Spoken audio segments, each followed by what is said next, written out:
Modern builders are taught to believe that longevity comes from sealing wood away from the elements.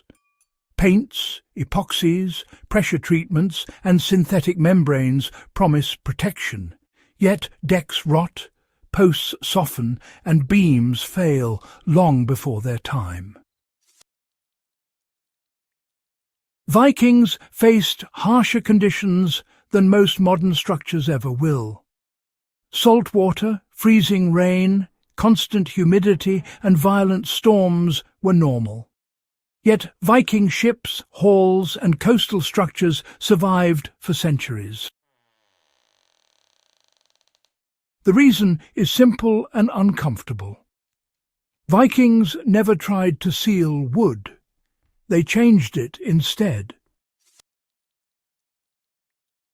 Why Vikings understood the real enemy was trapped moisture, not rain. Water alone does not destroy wood.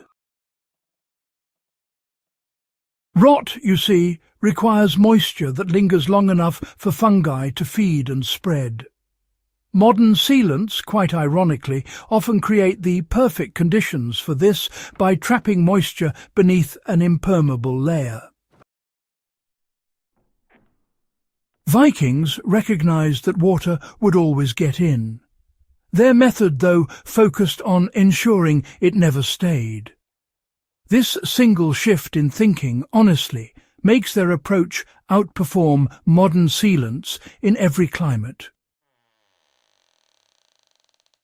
How did Vikings remove decay before it could even start?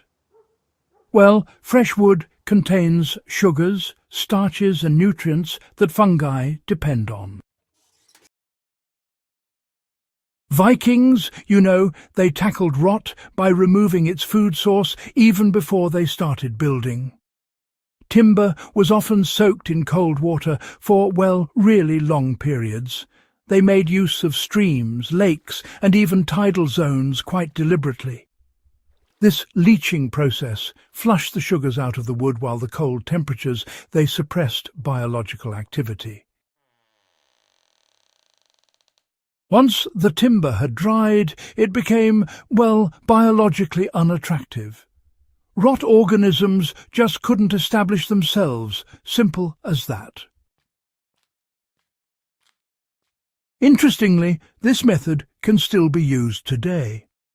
If you submerge untreated wood in clean, cold water for weeks or even months, then dry it slowly, it becomes far more rot-resistant than most sealed modern lumber. It's a fascinating bit of old wisdom, really. You know, slow drying mattered more than any coating ever could. It was absolutely essential for the longevity and strength of the wood. Rapid drying, well, that causes cracks and actually reopens internal pathways that draw moisture right back in. On the other hand, slow drying collapses capillaries and stabilizes the internal structure, making the wood far more durable. Once dry, the wood absorbs less water and, interestingly, releases it faster. Modern kiln drying gives us speed, sure, but not resilience. The Vikings, they chose durability over convenience every single time. Anyone applying this today should, you know, dry wood under cover, elevated from the ground, with constant airflow and absolutely no direct sun. Time is not wasted here. It is invested. So, how did surface hardening replace sealants entirely? Well, that's an interesting shift, really. Instead of coating wood, Vikings modified its surface. Controlled charring, closed surface pores, killed fungi instantly, and created a carbon layer that decay organisms simply cannot digest. Smoke curing added similar protection by depositing antimicrobial compounds into the wood fibres. It's quite remarkable, actually. These treatments, harden the surface while leaving the interior breathable. Water would shed off quickly, and any moisture that entered could evaporate without being trapped. Modern sealants, they fail because they age, crack and peel. But charred wood does not peel. It simply wears stronger with time. Why did Viking structures dry faster after storms than modern buildings? Well, that's a fascinating bit of history, isn't it? The method did not stop with the timber itself. Viking structures were designed to defeat moisture mechanically. Roofs were steep and extended far beyond walls. Posts were raised on stone rather than buried in soil. Beams were exposed to airflow. Water was directed away immediately.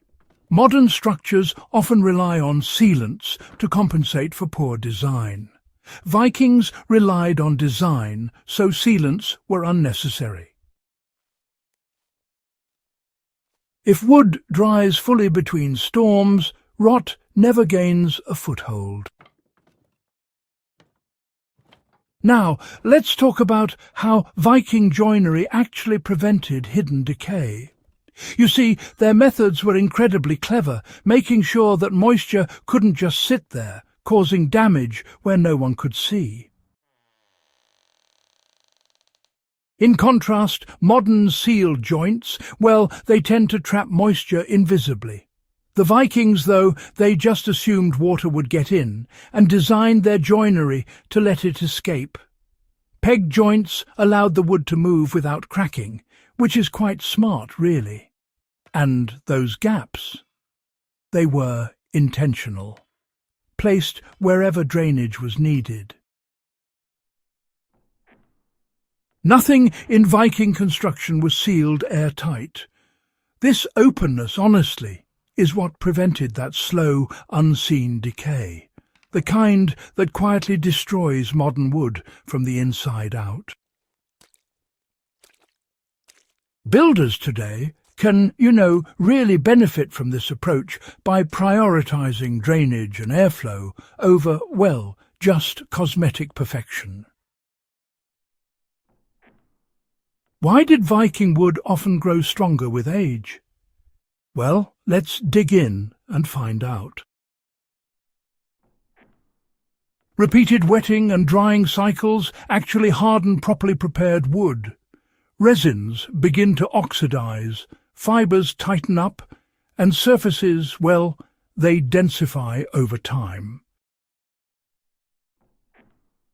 Viking timber aged into strength because it was allowed to breathe. Modern sealed wood often decays beneath an intact surface because it is, suffocated. This is why archaeological wood recovered from Viking contexts often feels dense, dark and mineral-like. Time, you see, worked in its favour. So, how to apply the Viking method today without Viking labour?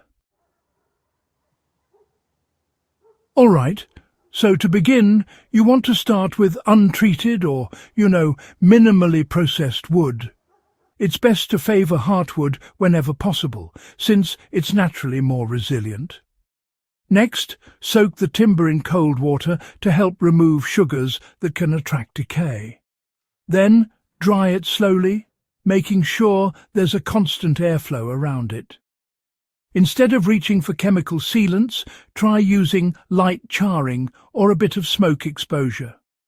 When you're designing your structures, aim to elevate the wood, make sure water sheds off instantly, and allow air to circulate freely. And, it's important to accept surface weathering as part of durability, not as some kind of defect. These steps, honestly, require patience, not advanced technology. They work, really, because they remove the biological conditions that rot depends on. So, why do modern sealants exist? And, well, why do they keep failing? That's the question, isn't it? So, sealants promise speed, uniformity, and, convenience. Vikings could not afford failure, so they learned how wood actually dies and, well, prevented it at the source. Their method does not need reapplication. It does not rely on chemistry. It works because it respects how wood behaves in the real world. If you value knowledge that outlasts products and methods proven by centuries instead of marketing, then subscribe to Thermal Vault. Share this guide with serious builders and history enthusiasts, and help preserve the wisdom that made Viking timber endure long after modern sealants fail.